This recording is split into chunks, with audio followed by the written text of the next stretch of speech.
This tape recording is copyrighted by the Sanatana Dharma Foundation, 2970 Russell Street, Berkeley, California, 94705, United States of America. The following discourse by Yogeshwar Muni is of the Dying, Death, and the After-Death Experience seminar. It is entitled Discourse Number 3, The After-Death Experience.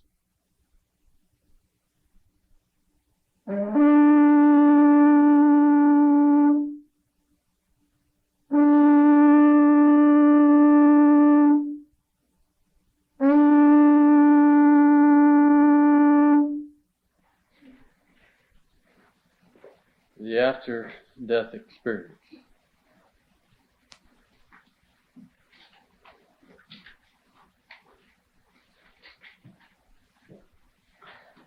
In ancient Egypt, their main intention wasn't just to mummify bodies, but was to help the so-called deceased. He's really not deceased.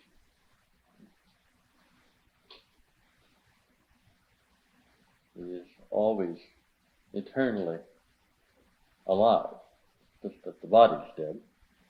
But to help this one through the trials of facing the mind,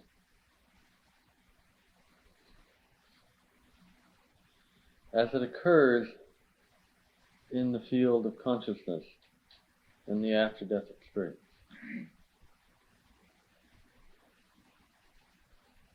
Not only the Egyptians, but many of the ancient peoples developed such methods.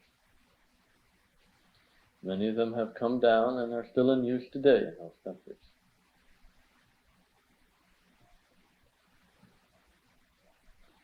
It was discovered somewhere along the line that the same techniques used in handling the mind after death could be used while the body was still alive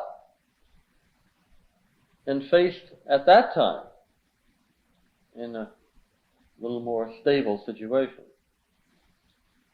However, the mind doesn't tend to volunteer itself in such a manner, the subconscious mind, if you like, unless the body is not functioning. There's two ways to make it not function. One is for it to die, and the other one is to drug it with some sort of drug. The Egyptians did this. They used drugs. And so did some of the people in India and Tibet and China. They used soma juice. But it is really not the best way. The best way is to surrender and let things happen voluntarily and gradually from the mind, rather than all in a rush. The principles that apply, that I've been speaking about and will be speaking about today, apply equally as well in your ordinary life as they do in the after-death, if you can get contact with the mind.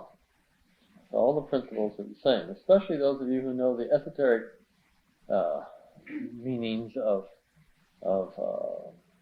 spiritual growth. The same principles apply.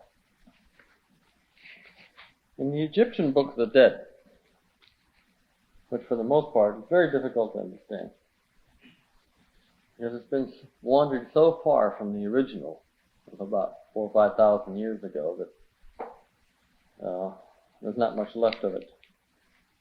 I understand that before King Farouk left Egypt, when he was finally thrown out, he was the final king, that the way the funeral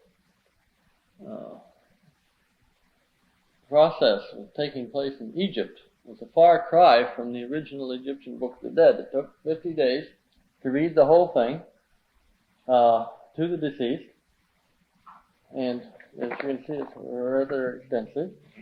And specialized priests of Anubis who were experts at guiding people through the after-death experience would read it, but it had come down through the thousands of years, gradually deteriorating until finally, when King Farouk was finally chased out, the way the funerals were done is that paper was thrown into the grave.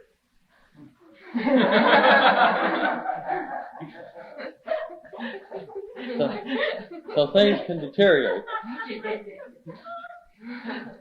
along with the king. Anyway, there is one particular chapter which will only take 30 seconds to read in the Egyptian Book of the Dead. I'd like to call to the attention. Some of you will get especially a lot out of it. The path of Ra and all good spirits on their way from darkness into light, or from night to day, was obstructed by several monster serpents or snakes. The chief of these was Apet, and it shows a sign here of a snake. This chapter contains a spell which, when recited properly by the deceased, made the serpent powerless to block his progress and enabled him to use the body of the snake as a road whereby he could reach his destination.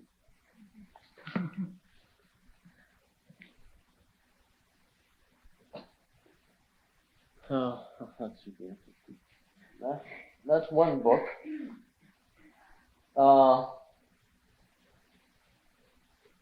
During the psychedelic days, another book was put out here called The Psychedelic Experience, a manual based upon the Tibetan Book of the Dead, by Timothy Leary, Ralph Metzger, and Richard Alpert, now Ramdas.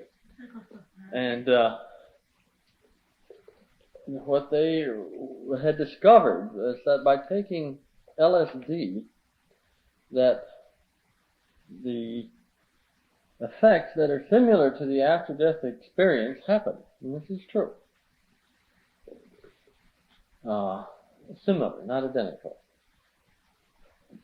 In a way, you're almost dead, so far as the brain is concerned, when you take very much LSD. And you have a little bit of the flavor of the after-death experience. It's an interesting thing. Also recently, there's a thing called the American Book of the Dead. It came out in 1974, and it's an interesting book also.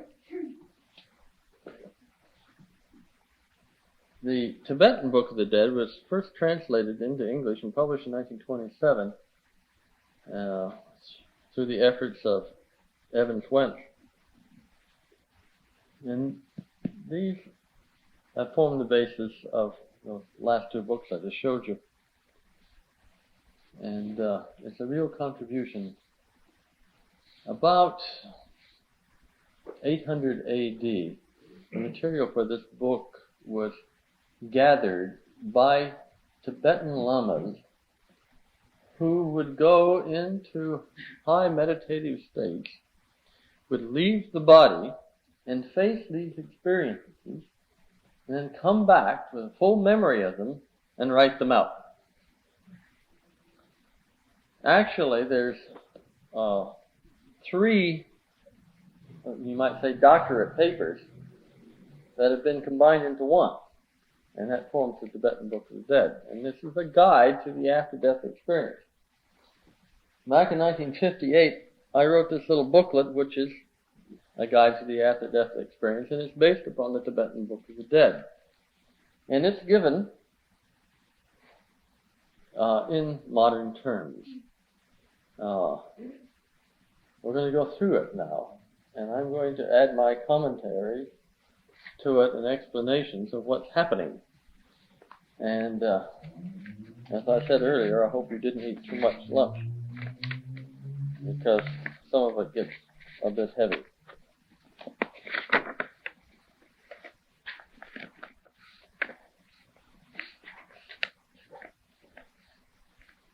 Introduction to the reader. A person who is familiar with this guide and who is a friend of the deceased would be the best reader of this guide to help the newly deceased. You don't have to be a friend, but usually it would be a friend who would be an interested party who would want to do it. However, if there's no one familiar with this guide or no friend, any person willing to help the newly deceased may do so by merely reading the guide with intention. If there is no body, then the bed or the seat to which the deceased had been accustomed to using should be occupied by the reader, and he should conceive that the spirit, that is, the individual himself, of the deceased is present and listening. Now, if the body is present, the reader should sit to the right of it and read the guide directly to the individual as a spiritual entity via his body. Now, during the reading of this guide, no relative or interested person should be allowed to weep or be highly concerned. This creates a bad atmosphere. Because then the individual who is now out of the body becomes all worried and upset that this person is crying. What are they crying for? What are they upset? It's distracting. The reading should take place at least 3 times, preferably 7, or as many times as the reader can willingly tolerate the duplication of the reading. The entire guide is to be read, even though it may be thought that the deceased has reached liberation during an earlier part. I mean, what have you got to lose? Maybe they didn't, and you quit too soon.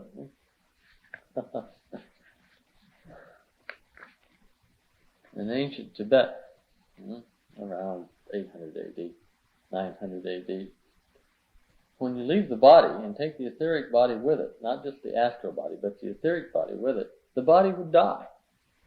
And so these experiments could not be made unless you had other lamas standing or sitting next to the body which has been left, granting vital energy to it, pouring vital energy into it. And if they did that, then the body could stay alive.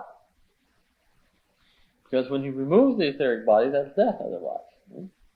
So what they would do is that they would have their friends take turns through 24-hour period and giving prana or the life energy into the body as it was in a suspended animation state, and the individual with the etheric body would go off to face the bardo, that is the after-death experience.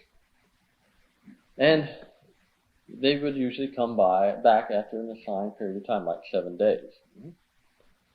But if they didn't come back, they'd sit around a few more days with them and say, well, I guess he didn't make it, and he's not coming back, and they'd go away and let the body die. That was the type of people they were. They were, dealing with life and death and doing this research. This research is accurate. It checks, and with others who have done equivalent type work. And I'm satisfied to its accuracy. But just remember to come back in 7 days. Otherwise you'll have a dead body when you get back.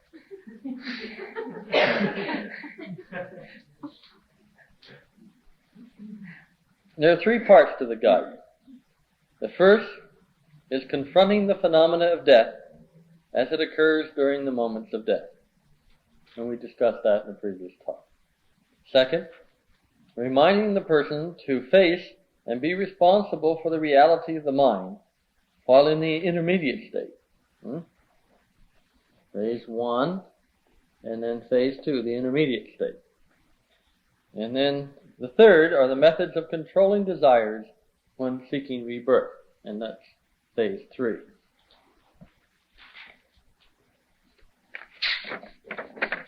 Now, we've already discussed this first part, but let's see how it looks and how the instruction is given to a person to help them handle this first experience. The facing of the primary clear light, or the willingness to be responsible for the state of knowing. Now this is my translation, you understand, or my interpretation, and it's based a great deal on the Tibetan Book of the Dead, but also on my own personal experiences in the after-death realm. When the breathing has ceased the person will experience a state of no location in time or space and will have no consciousness as to his own identity. He won't be anywhere or anywhen. And he'll have no sense of being himself. The state varies in length depending upon the state of being of the person, from less than a second to about 20 minutes. The reader should read the following when the breathing is about to cease, calling the person by name and saying, they would say, Henry. The time has arrived for you to begin to understand the reality of the universe. You are about to experience a state wherein all things will be clear and certain. At this moment, you will know yourself. Continue in that state. And it's that last phrase that is the punchline. Continue in that state. When you have this realization of truth, then this is who you really are, because they won't have a sense of being Henry. Stay in that state. Just continue that way and you'll be fine. That's all there is. You can just throw the book away. All the rest is, if that fails, then you have to do the rest. The reader should read the following with intention of keeping the deceased attention from wandering, even for a moment. The deceased have very unstable attention. You see, when we have a body, we're used to controlling the attention through the sense organs. They're fixed and automatically control the attention. But in a fantasy or in a dream, the attention tends to wander from this to that very easily. So you have to try to hold them there. Now listen to what I am saying, Henry. You are now experiencing the state of being separate from all things and knowing the reality of life. Recognize it for what it is. Your ability is basically a void with the qualities of creating and knowing, and is not made up of form, substance, or color, but is the basic truth of existence. Your own mind is now voidness, and is the voidness of limitless ability, unobstructed, shining, and blissful in its very consciousness. What you are experiencing is your own consciousness, not formed into anything. This is the state of liberation and enlightenment. Knowing this is sufficient. Recognize this unformed state of consciousness to be your own potential mind.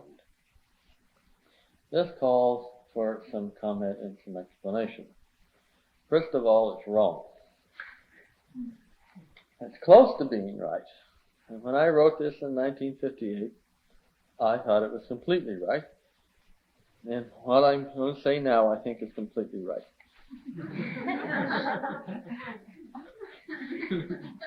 However, if you read other versions of the Tibetan Book of the Dead, you will also get the translators or the commentators' idea of what it means. Well, now I'll give you what I now am convinced is the case.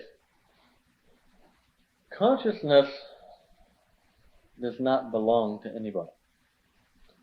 One would say, I'm conscious, or my consciousness, but this is incorrect. And I had fallen prey to this myself years ago. Since then I have realized that consciousness doesn't belong to anyone. Consciousness is something that you're involved in, yes. And without you being involved, there would be no consciousness, so far as you're concerned. But that doesn't mean it belongs to you.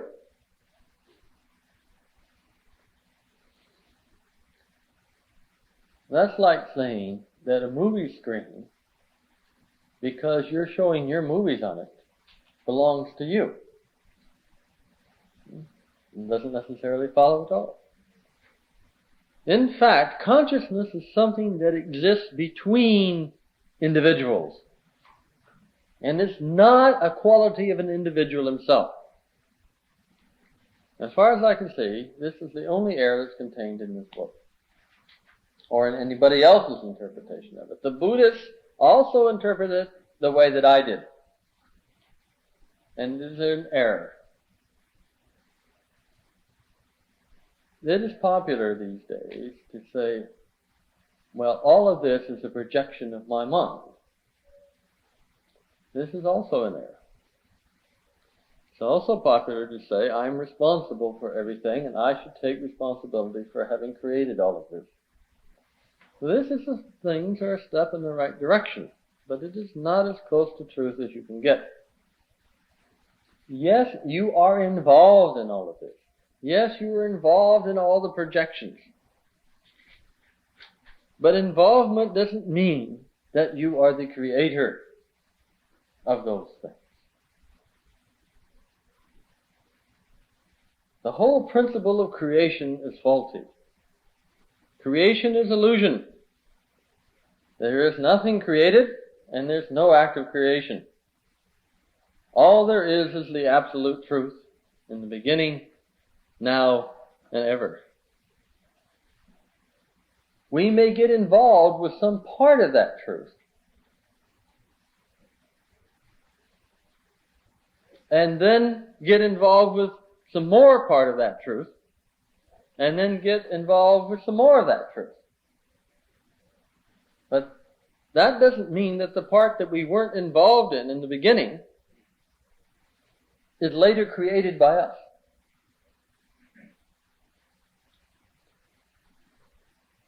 This is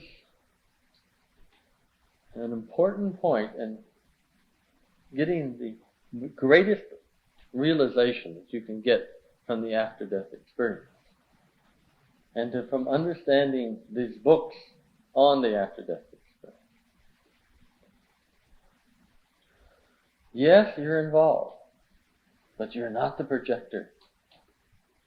There is no projecting. There is no creation. All that happens in the after-death experience already is. It was never created and is never destroyed. You're like walking through a museum corridor and seeing phase after phase of what already is there. Now, what is this that is already there? It is part of the absolute. It's part of God. It's part of truth. It already is, and it's just a matter of you facing it. Your consciousness is not yours. Consciousness you're involved in. And it is a state of relationship between you and other divine entities. But it is not you, nor is it of your nature, but it's of the combination of you and all other divine individuals. That's a heavy statement, and for you to understand it completely would set you completely free. So I'm not asking too much. I'm just trying to explain the error that's in this book. It says, recognize this unformed state of consciousness to be your own potential mind. Well, it would be correct if it read this way. Recognize this unformed state of consciousness to be potential mind. Just leave your own out of there.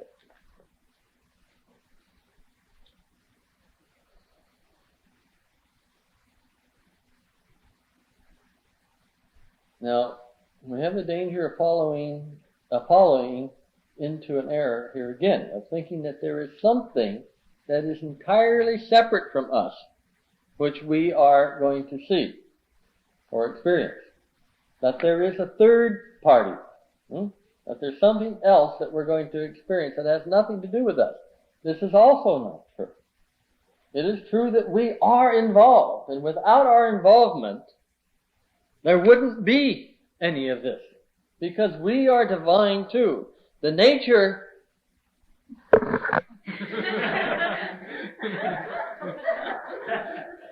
the nature of this individual, not the mind or the body, but the individual is divine, eternal, immortal being.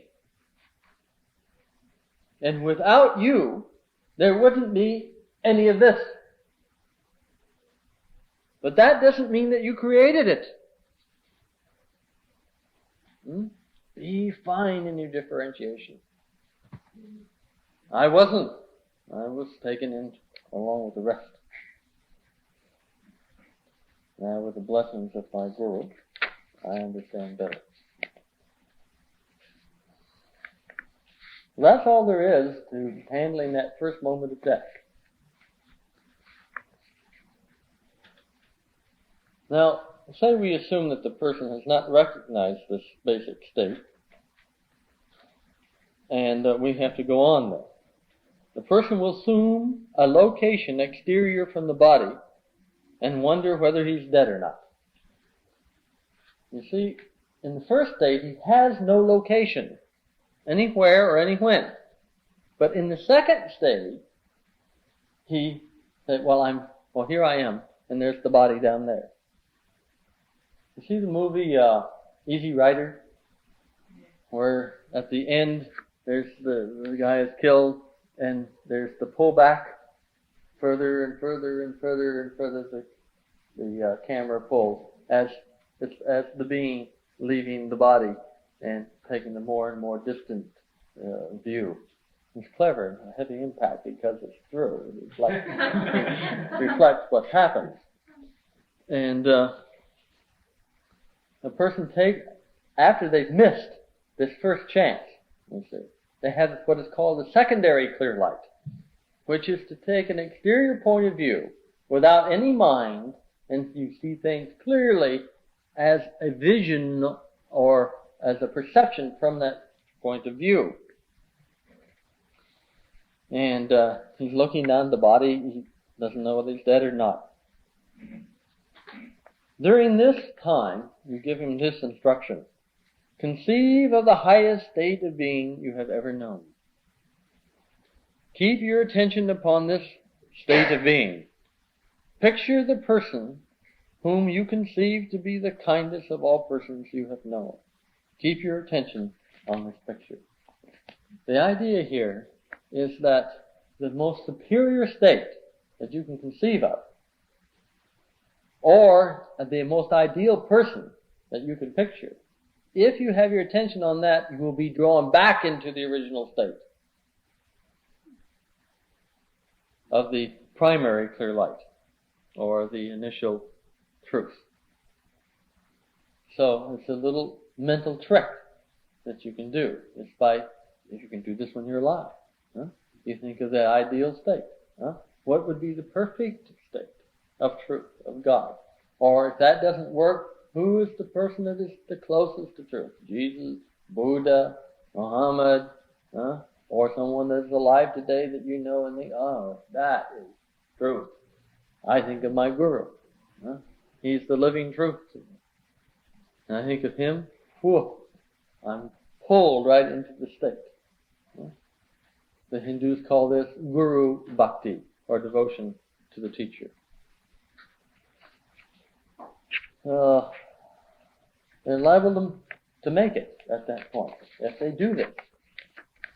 But if they don't, then we go into the second phase. They know where the second phase is now. Second phase. We've just been dealing here with the first phase. Now we're going to go in the second phase, the phase of the mind.